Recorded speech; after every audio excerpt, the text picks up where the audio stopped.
Hi, so my name's Glenn Hansen, owner of Vector Health and Performance, and today we're just going to talk through some factors and some considerations for parents, coaches and athletes around long-term athletic development. So who am I? So I've got a 20-year sort of coaching background and especially in the long-term athletic development space. So I've worked with more than a few thousand young athletes, from the youngest being sort of 6 and 7 years of age, right all the way through the adolescence into then adulthood. And I've seen a lot of transformations from that 7-year age group all the way through until people finish school. And the programs that we run at Vector Health are garnered around trying to get someone to start at 7 and 8 and 9 and 10 years of age, and then let them finish school with a really good understanding of what to go and do in the gym, on a field, to keep improving themselves, so that when they go to university or to work, they can just keep training because they've learnt what they need to do to keep going with their own training.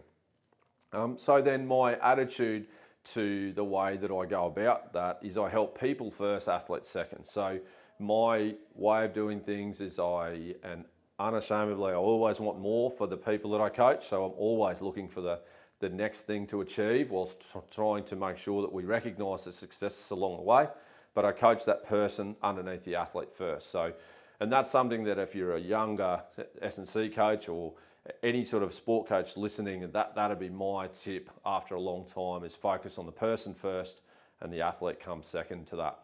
And then in terms of the way we do that at Vector Health and Performance, our mission is to transform physical capacity and self-confidence with unrivaled care. And all of the words in that mission are really important, and the way that we live that to our athletes comes from that experience that I've had over time, where either having that done to me as an athlete or being able to then transfer my knowledge and my passion for improving people onto others. So we're going to go through today sort of what is long-term athletic development, the challenges of that in a practical context, the moving parts. So the moving parts in a practical way. And then what does it mean for the parent, an athlete and a coach? So what is athletic development? So to quote one of the greater people in this area, being Vern Gambetta, who's an American coach and worked a lot with track and field, is his definition of long-term athletic development is to seek systematic, sequential and progressive development of all athletic qualities in an integrated manner to develop the complete athlete. It incorporates a balanced development of all components of physical performance, whether it's strength, power, speed, agility, endurance, and flexibility. And I think that's a really great definition, is it just covers everything that we try to do in a young athlete to build along the way. So the stages of long-term athletic development broken down are to learn, to train, to compete, and then think about performing and winning. You notice that those words come at the end of that road, because the learning component in adolescence and childhood especially is critical to being able to get to that performing or thinking about winning all the time. Maybe winning will come just from doing the first 3 things, but we don't think about that until we've covered off those first 3 things really comprehensively. In the presentation here, there's a bit of a puzzle board that we might look at on an everyday basis, and it covers off a range of different aspects and the things that we're thinking about when we might try and program. For example, what's the goal? Is the goal overall athletic development, or are we getting a little bit more towards a pointed end? Are we thinking just improving aerobic fitness? And how might we program that and still cover off the long-term athletic development pathway? And that's sort of part of the art form of what we might do, as opposed to the science. So the science will give us some structured guidelines, and the art form is how to apply it to suit that person. Not everyone likes doing certain exercises, and you can keep trying to get someone to do that. But when performance starts to matter, you want to teach the person that this exercise is important but then also have them doing things that they find really beneficial. So there is a little bit of an art form in the way we need to program in that context sometimes.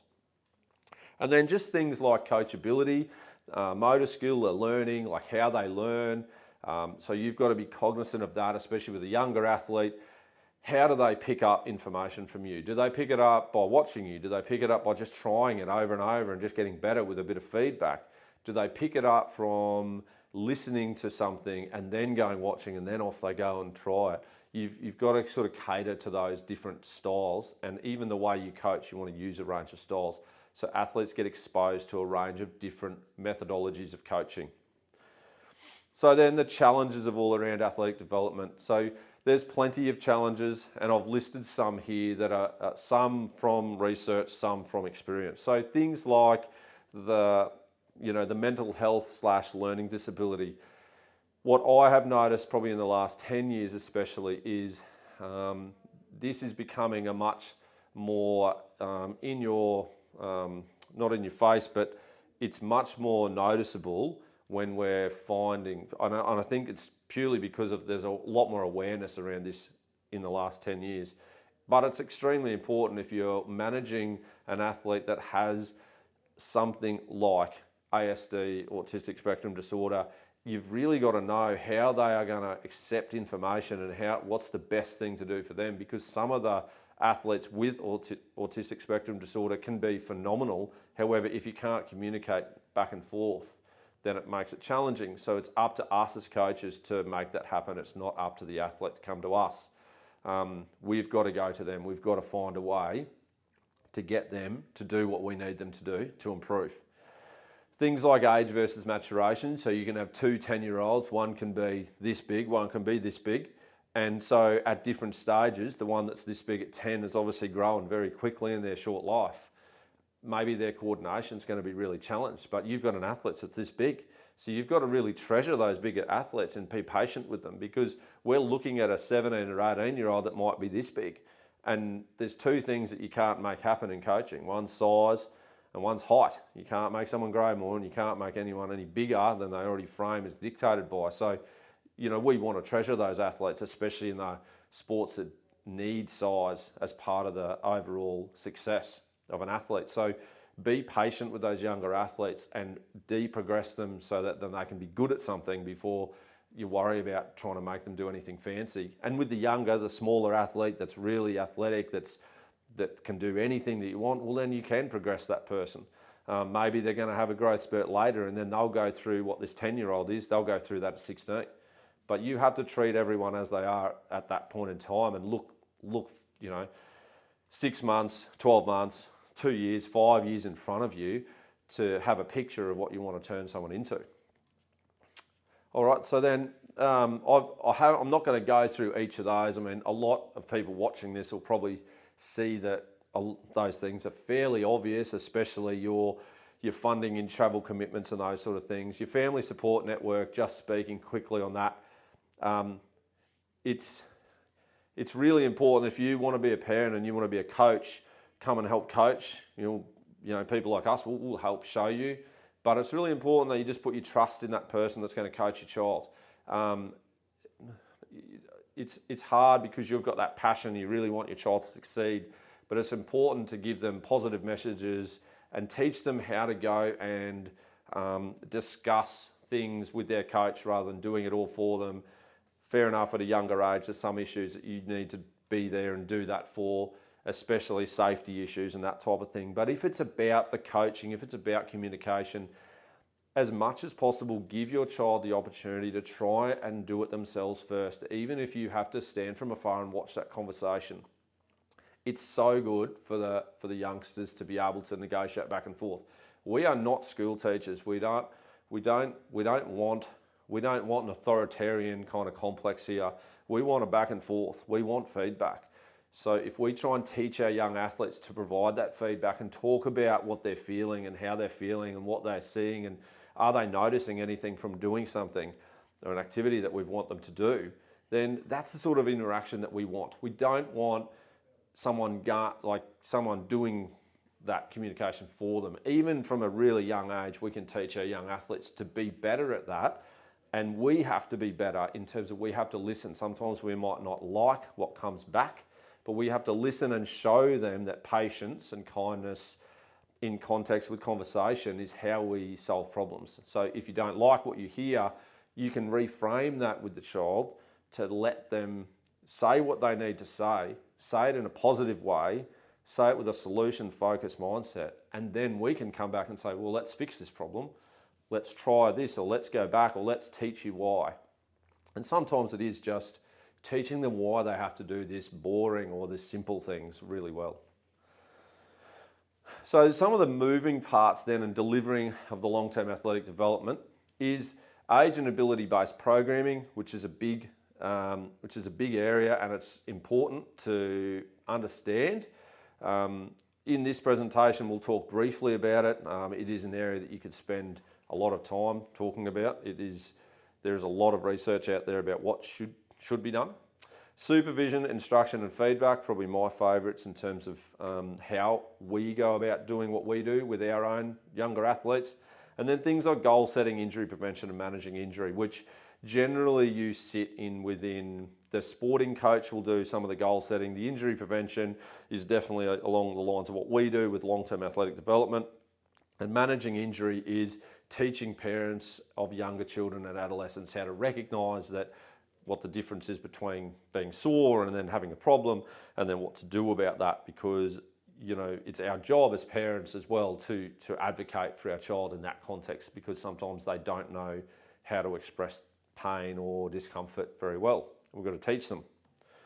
So then this is for any parent that wants a good guide. So if you Google the Australian Strength and Conditioning Association position statement on youth and adolescent training, that is a mouthful, but if you Google that exact term, you'll come up with a PDF document.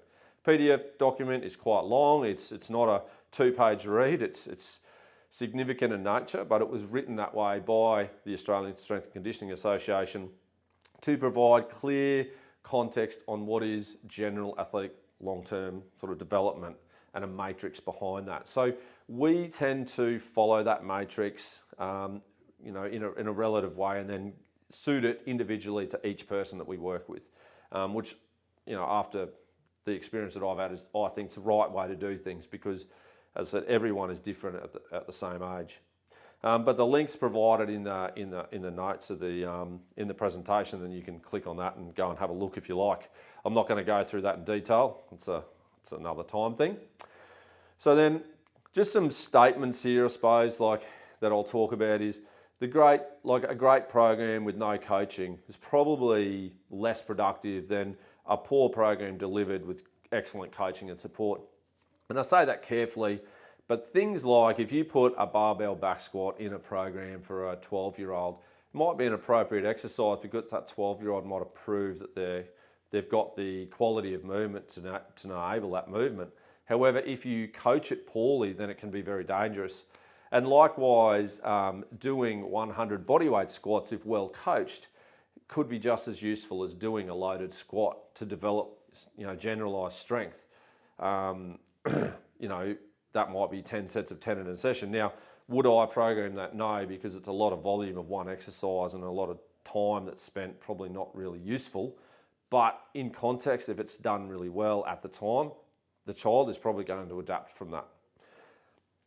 So it's really important that the structure of the program is adequate, and the coaching, though, the supervision, is really important. So how are you being taught? Is there a learning focus before there's a training focus, before there's a competition focus? Progression will come in any strength, power, core stability training. It will just come. If you program it well and you progress the program as the science would dictate, you will get stronger. That's the beauty of this type of training. It's not very variable. You're not relying on a ball, you're not relying on defenders, you're not relying on a team to be around you, you're just relying on yourself. The programming variables are things like what's listed. So the thing that I would try to manage is the impacts of the concurrent loading. So if you're doing 4 sports, then and 3 of those sports are jumping sports, the amount of plyometric loading I might do in training might only be to prevent injury rather than to improve performance, because of the amount of jumping you're already doing would probably dictate that will help improve your performance, and then you start to get the injury mechanics, so you saw shins, knees, that sort of thing. Long-term athletic development should visualise from that 10 to 17 pathway. Part of our role is to keep children and adolescents enjoying their training, so then they'll go to the gym or go and run or go and play sport after high school.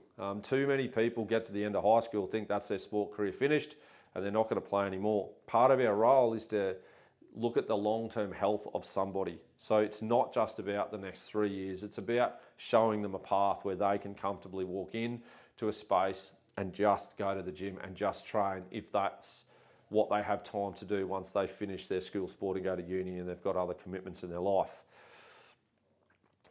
So then when we talk about sport specific, this is a question that we get asked all the time. So can you make my program more specific for my touch football? Well, there's no real exercise that you can unequivocally prove that makes a difference in any given person's sport. There is, say, for evidence sake, the relationship between post-contact meters and, say, rugby league and a barbell back squat strength. However, this study might have been performed, or it was performed, on under 20s and elite NRL players. How do you generalise that to a 13-year-old? So a 13-year-old probably doesn't have the skill set to gain the post-contact meters yet. And if they are, maybe they're just doing it because they're more physically mature than someone else. If I add a back squat to that person, will it improve it even more? It's hard to say.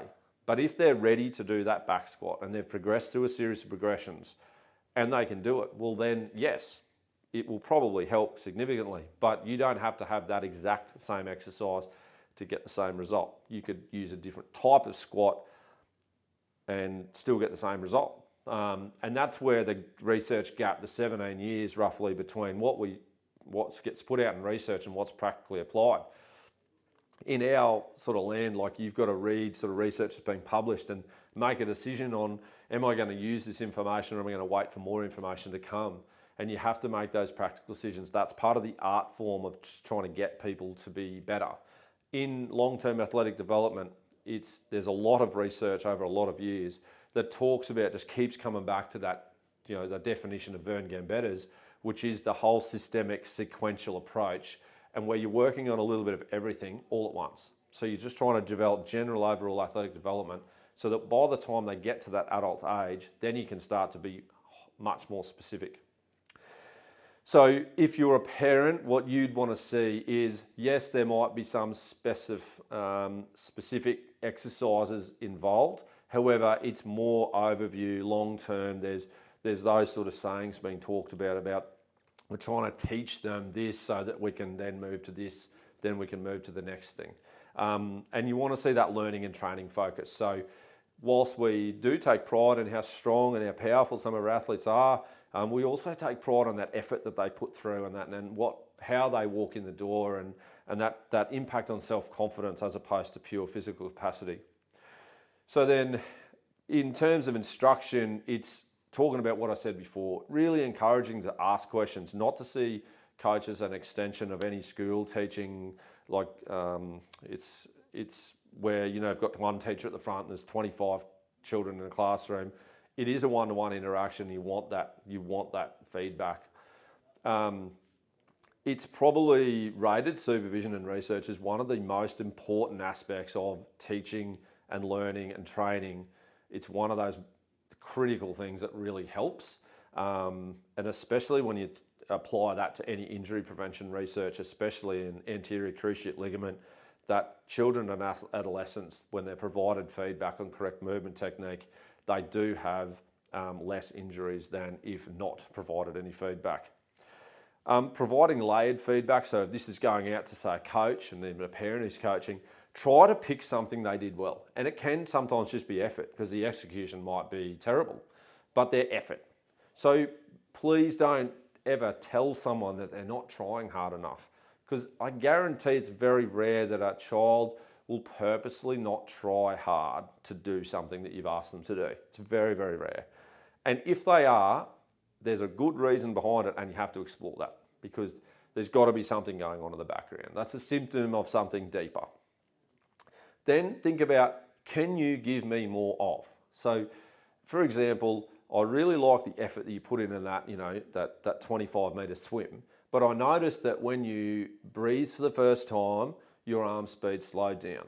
Can you make your arms go faster the whole 25? Can you do that?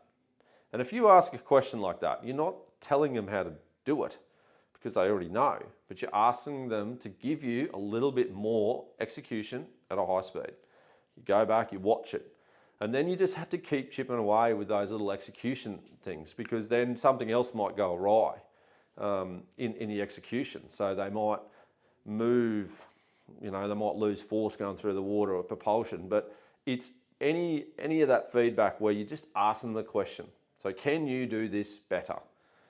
It's not then making a judgment, you're asking them for that. And if they give you a yes, then you know that they're all going to walk away and they're going to give you that, and they're probably going to give you 100% of everything they have in that moment, which is exactly what we're trying to teach them how to do when they compete. So that's part of that learning and the training process. Learn how to compete. Some people it doesn't come naturally to.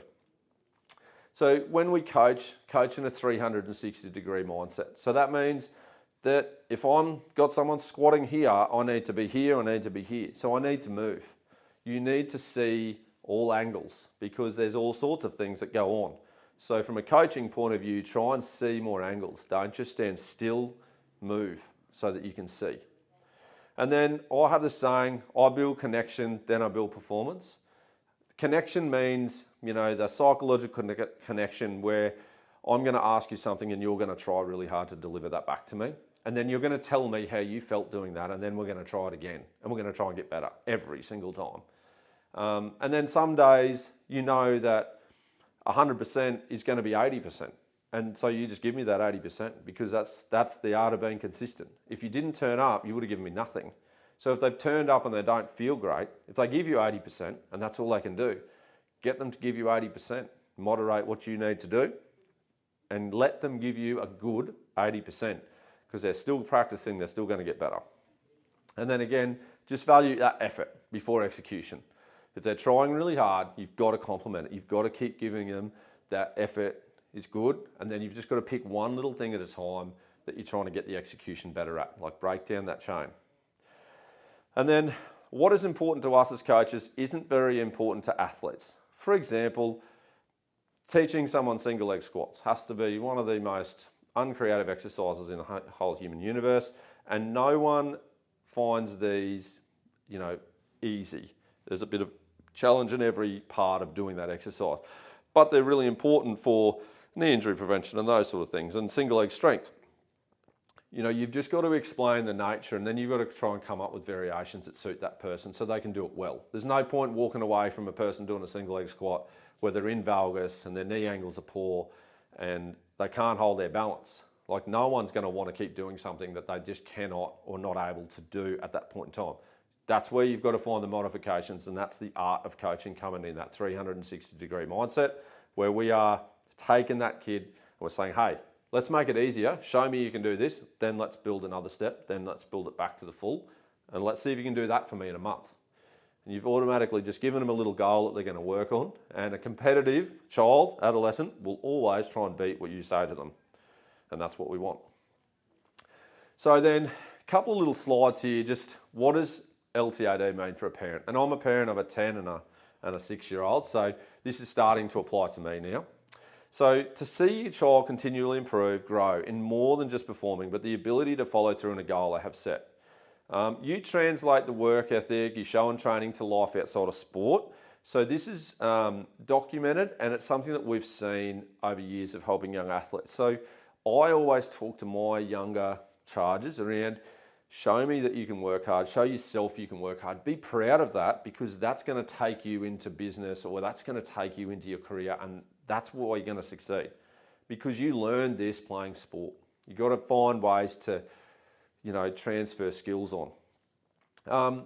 There's always a balance between the next competition and the competition of 1, 3, and 5 years, and the way we train and the strategy. So sometimes there is a little bit of a short-term focus, and that's fine, but it's more towards the pointy end of teenagers that we get there, unless you've got a really high-level athlete at a young age, which is not really part of this chat right now.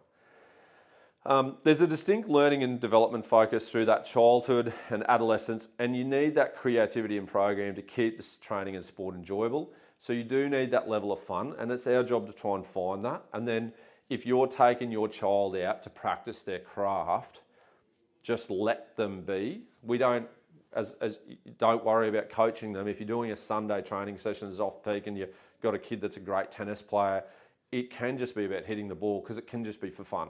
Not everything has to be about all the time getting better. Sometimes you just got to let that process go. It's Sunday, we're just going to go and hit the ball together. And if they're hitting it in the way that you don't see as the proper way that you've seen the coach teach, well, you're probably not going to change it. You're probably just going to make things worse at that time because they'll get annoyed. Just let it be. You know, if they ask you for feedback, by all means, you can give it to them. But at the end of the day, most of the time, it's just go out and have fun with it. Don't worry too much about the execution in that context. So you've got to be able to split between the two. What is training and then what is just going out and having fun. Then for a coach, so it's having a learning and development focus is a key part of your season plan. I have things in my program where I'll put in the top line of an exercise. This is a learning exercise, so I just want you to learn this over a couple of weeks. I don't need you to show me anything about performance. I need you to show me that you know how to do it. So then I can start giving you, this is what I'd like you to be able to do with it. Create an environment that's supportive, fun, positive, non-judgmental. So those things are really important, like remain positive, even if people are driving you crazy, you know, non-judgmental, you know, not everyone wants to be an elite athlete, and that's perfect because we all can't be 1% of the population. So let people grow and develop at their own rate, and it's all about fun and enjoyment. So find something they're doing well, just keep positively reinforcing that, keep asking for more in the areas that you want them to improve in. And then just having the balance between your week, month, season and next year goals for a team or an individual that's discussed and agreed on. So sitting everyone down, if it's a team sport, like, what are we going to try and get better at this week? And everyone commits to that, and then we go and do it. And that might be good enough for a young team. You don't have to set year-long goals with a 10-year-olds. Just set next week, because most of the time that's even a long time for that age group. So it is just basing what is the group. If you've got in a team sport, the hard thing is always the kids that are the outliers, the really good, and the kids that are really just still learning the sport and how you bring them together into the middle somewhere. And that's where creativity and program is really important. And then a multidisciplinary approach works. If you've got a coach and if you're a coach and you've got an athlete that is progressing through, you need to involve different people so that you can just focus on what you do really well and let other people like your physio, your dietitian, sports psychology, that sort of thing with an individual sport especially, like help that athlete keep growing.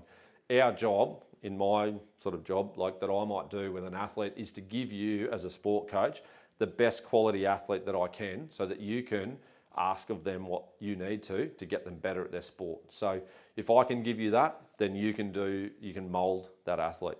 And that's how I sort of view what I try and do with an athlete. All right, so then what does long-term athletic development for an athlete? So you're a young athlete and you're looking at this. So you are probably the most important part of this whole process. So I've talked about giving feedback. So I'll give you an example of how it's easy to hear feedback. So let's say that you're doing a squat and it's hurting your knees. So you might say, you know, when I squat, it's really hurting this part of my knees and I don't know why. Can you come and help me fix it? Because that's really specific. So you've pointed to exactly the right part of the knee that's hurting. When I do this, this is hurting. I don't know how to fix it. Can you come and help me? So what you've sort of given us there is you've obviously thought about why this might happen, or you might not even have a clue. And it's just started happening and it's never happened before. So you've given us that understanding that you need help right then and there, which is perfect. Or you might say that, we might ask you to jump higher and you're saying, I just can't, it's just not happening. In that case there, it's like looking at why that is so we can investigate a little bit more. So is there something going on with a joint? Is there a movement pattern that's not quite right? So when I jump, I'm not getting off the ground. Why am I not getting off the ground? I'm really frustrated, And it's sort of componenting, like putting components into your communication around the emotional connection we're trying to do really well and it's not happening. And if you frame things as, this is what's happening, this is how it's making me feel, or this is the impact on me, What can I do about it? This is what I've tried. So if you've tried 2 things to try and fix a problem, if you tell someone what that is, then it shows that you've had a go at thinking about it.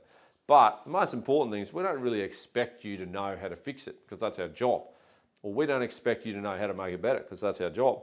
It's our job to teach you and then just keep educating you. And then by the time you're 15 or 16, then you'll probably have a pretty good understanding of what you need to try to do. And then the execution becomes a little bit more your problem solving things, because why we're trying to teach you that is so when you're 19 and you're in the gym by yourself, you've got the knowledge to be able to do that. So if you're in a gym, if you're in a session, if you're in anything, you should feel safe. And safe is more than just safe as in physically safe. Safe is mentally and emotionally safe. So an example is you go to a session. You haven't been to this particular sports session for, let's say, 9 months because of a serious injury. You finally got to go back. And someone starts teasing you about not being very good at what you're doing today. In that context, let's say you're 13 and you're doing that. If you're 13, I think that you should tell someone about that right then and there and say, hey, this is not, I don't know what to do here. Can you please help me?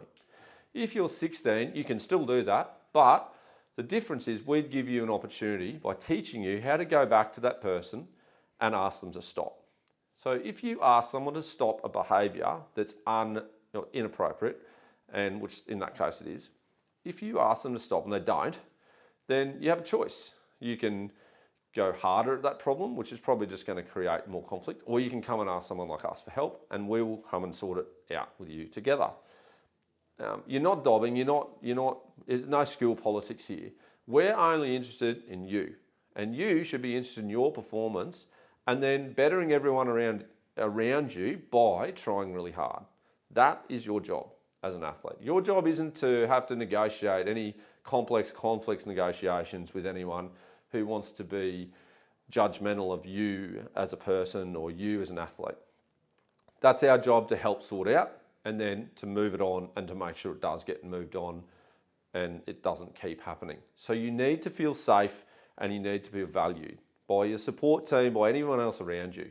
And if you're not feeling like that, then that's when it's really important. Then, you talk to your parents, you talk to your guardian, and you make a deal of it, saying, I've tried these things, and you list them out, and it's not working, and it's still happening.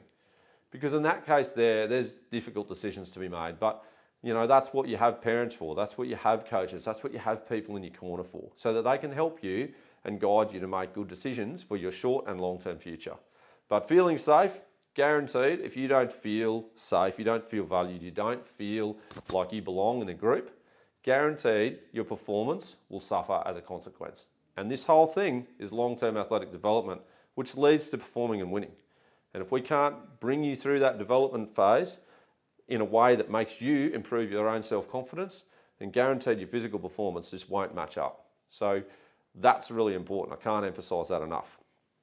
So then if you look at like long-term growth, professional elite athletes, in my experience, just do the basic things at an extremely high level.